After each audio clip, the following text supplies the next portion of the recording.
Indian coast guard जवान को दादागिरी महिला को असदाचरण अभियोग कर जड़े युवक को बाइक रे उठाई नेबा सहित घोषाड़ी घोषाड़ी नेउथिबा दृश्य भाइराल होउछे। पारादीप आदर्श थाना द्वारा कोस्टगार्ड जवान को कबलरू युवक को उद्धार करा जायछि।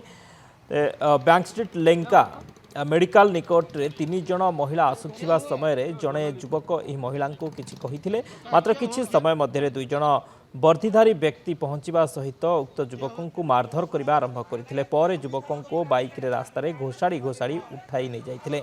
खबर पाई पारादीपर किछि गणमाध्यम प्रतिनिधि और साधारण लोक पहुंची यार प्रतिवाद करिबारु सेमाने युवक को संडकुद निकट रहिथिबा कोस्टगार्ड कॉलोनी गेट भीतर को हाथ गोड़ धरी घोषाड़ी घोषाड़ी नहीं थे। तेज खबर पाई पारादीप आदर्श थाना पुलिस पहुंची युवक को उद्धार करने सहित थाना को आनी, मात्र कोस्टगार्ड कर्मचारी एभली दादागिरी को नहीं प्रश्नवाची सृष्टि होती। तेज घटना घटवा स्थान मात्र अध किलोमीटर आदर्श थाना थिबा बेले जड़े युवक को सेमाने संघबद्ध भाव आक्रमण करने और 2 किलोमीटर पर्यंत उठाई नेबा घटना एवं चर्चार विषय पलटिछे।